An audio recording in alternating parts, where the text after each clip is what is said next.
मेरे प्यारे भारतवासियों, आज भारत ऐसे मुकाम पर पहुंचा है। एक तरफ 2024 के चुनाव आ रहे हैं, उसको मात्र 100 से 125 दिन ही बाकी है। राहुल गांधी एक तरफ संसद से भागकर भारत जोड़ो की यात्रा कर रहे हैं, जबकि आज उसको संसद में रहना जरूरी है। आखिरी संसद है के दिन चल रहे हैं, ये संसद के ये कार्यकाल के आखिरी दिन चल रहे हैं। मगर पता नहीं कांग्रेस में कैसा निर्णय किसने लिया, किसी को पता नहीं है। भारत जोड़ो की यात्रा शुरू की है, मगर इंडी अलायंस एक तरफ भारत जोड़ो की बात करता है और उनका जो अलायंस है वो तितर बितर हो रहा है। नीतीश कुमार छटक गए, पंजाब में अकाली दल हट रहा है, यूपी से जयंत जी हट रहे हैं। अभी आगे के दिनों में कई और लोग भी हटने वाले ऐसा दिखाई दे रहा है। दक्षिण की भी यही हालत है। तो क्या कांग्रेस में कोई इसके ऊपर विचार विमर्श नहीं करता है क्या? और जब एक तरफ भारतीय जनता पार्टी ने और माननीय नरेंद्र भाई मोदी जी ने, वड़ा प्रधान जो हमारे हैं, उन्होंने संसद में ऐसा जाहिर किया कि 400 से ऊपर एनडीए की सीट आएगी। अब की बार 400 के पार, भाजपा अकेले की 370 के ऊपर आएगी, 370 के ऊपर आएंगी, ये जाहिरात की। उसके पीछे भी कोई लॉजिक होगा, ये निश्चित है, क्योंकि नरेंद्र भाई मोदी जी, लोगों की सोच बंद होती है और उसके बाद नरेंद्र मोदी जी की सोच शुरू होती है। और ये बात आज का युवा वर्ग अच्छी तरह जानता है। नरेंद्र भाई मोदी जी ने ऐसा भी एक जाहिर किया कि आने वाले दिनों में हम यूपीए यानी मनमोहन सिंह सरकार के यानी कांग्रेस के गठबंधन के जो 10 साल थे 2004 से 2014 तक का, उस काल का हम श्वेत पत्र बाहर पाड़ेंगे। तो कांग्रेस ने क्या किया? बिना सोचे समझे, नरेंद्र मोदी जी की रणनीति समझे, उन्होंने कल एक ब्लैक पेपर बाहर निकाला। उसके ऊपर भी कल राज्यसभा में नरेंद्र भाई ने अच्छी चुटकी ली, सब पूरा देश जानता है। मगर ये श्वेत पत्र निकालना यानी क्या, ये विषय लेके आया हूं। ये पूर्व भूमिका थी, मगर जो नरेंद्र भाई मोदी जी जो श्वेत पत्र की बात की, वो श्वेत पत्र है क्या?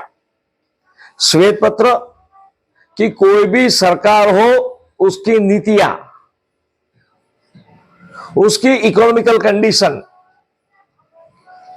उन्होंने क्या क्या निर्णय किए इकोनॉमिकल कंडीशन को ठीक करने के लिए या तो नहीं करने के लिए, उसके ऊपर एक पेपर निकाला जाता है जो आज से 102 साल पहले 1922 में ब्रिटेन में शुरुआत हुई थी।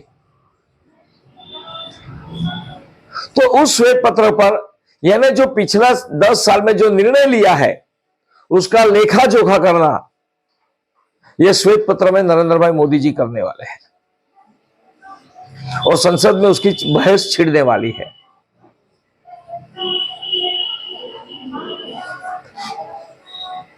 जिस प्रकार से और उन्होंने श्वेत पत्र जो कल पेश किया है, उसमें ऐसा कहा गया कि 2004 से 2014 तक का जो यूपीए का कार्यकाल रहा, मनमोहन सिंह तो बहुत बड़े अर्थशास्त्री थे, तो भी भारत की इकोनॉमी खड्डे में चली गई थी।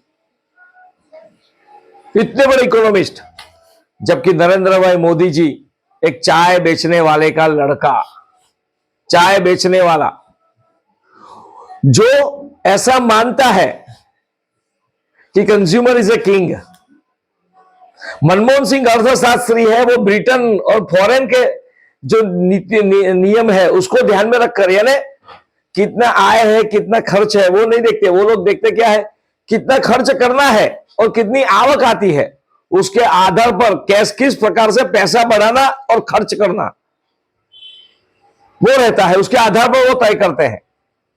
जबकि नरेंद्र भाई मोदी जी ऐसा देखते हैं, ये सरकार ऐसा देख रही है कि कितना खर्च होगा उसके पहले कितना हमारी आवक है, उसके आधार पर हमें कितना कमाना चाहिए ताकि हम खर्च को ठीक ढंग से उसकी व्यवस्था कर सके और कितना बचत कर सके।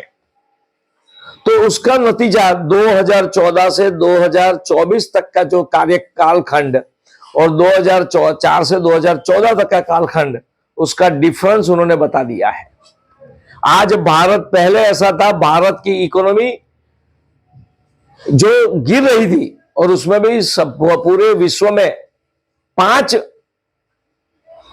आखिरी पायदान पर थे, उस इकोनॉमी वहां तक हमारी पहुंच गई थी। और आज भारत की इकोनॉमी 5 शक्तिशाली देश, 5 इकोनॉमी वाले देश जो बढ़िया, उसमें हम नंबर 3 पर पहुंचे हैं। कितना बड़ा अंतर, कहां गिरी हुई इकोनॉमी और कहां आगे बढ़ी हुई। यानी भारत की चींटी को नरेंद्र भाई ने पकड़ा है। चींटी मतलब आत्मा, यानी भारत की महिला जो है नरेंद्र भाई के केंद्र में। ऐसा ध्यान में आ रहा है कि भारत का युवा भारत की महिला है, क्योंकि घर महिला के द्वारा ही चलता है। और जो महिला तय करती है हर एक घर में खर्च कैसा करना, कोई उत्सव कैसे मनाना, उसी प्रकार से पुरुष भी तैयार होता है। यानी उनको पता है कितनी आवक है, कितना खर्च है, और उसके आधार पर इकोनॉमी चलने वाली है। तो दोस्तों, ये श्वेत पत्र के बारे में मैंने जानकारी दी। श्वेत पत्र आप भी समझना, सुनना और उसके आधार पर निर्णय लेना है कि देश को नंबर 1 बनाना है या वापस देश को गड्ढे में डालना है। Choice is yours. जय जय श्री राम।